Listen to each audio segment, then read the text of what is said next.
Dak havana nukar hemmişe. Şadni yığnar, darni yığnar hemmişe. Dak havana direk bu hemmişe. Rahmet koluzu har yığılaştı. Dak deşra dünyayı garip kuş obzu.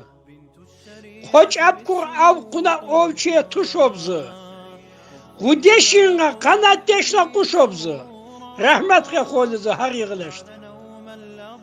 Har yığıl hemmişe fikri bu iyi ki. Har kaylanga havat alab bu iyi ki. Terbiye hebele kitap iyi ki. Rahmet koluzu har yığılaştı. Ham hayır ham şer yığız koşada. Gunan gani yüzün yıkı coşada. Gudeşinga yüzün rahmet boşada. Rahmet koluzu har yığılaştı. Ekel kanacak marifat. Ahı çiçil kasas.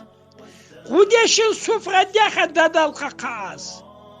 Kadarız kısmetı zahacı yaz. Rahmet koluzu har yığılaştı. Ye kasip deş vornazı. Ye deş vorna sayın. Ne nicap işilka şairim mayın. Yığni dua bişin zı kargelin. Rahmet koluzu har yığılaştı. Kadar Allah'ısı ekre arkın.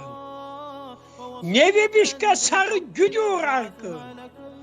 Hacerşin güzeran gıdıcı arkın. Rahmet koluzu har yığılaştı. Dakkini fikrim bir zıbikir hağı. Suriye ahuyim bir çiçil kasağı. Vas ikkene hüt ovayın hağı. Rahmet koluzu har yığılaştı. Takan hayır tıfangıka turuka. Sakı deşin. Mehribara dinika. Şuku. Dakkine nak yüzü gavç unuruka. Rahmet koluzu har yığılaştı.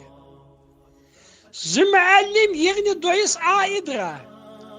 Allah'ını paylı hemmeşe şadra. Gunar vorni cige iki rahatra. Rahmet koluzu har yığılaştı. Şair Yusuf dakik akar ikena. Dikena şaka mısır başta dekena. Allah'ına salam yık bir şolka vikena. Rahmet koluzu har yığılaştı.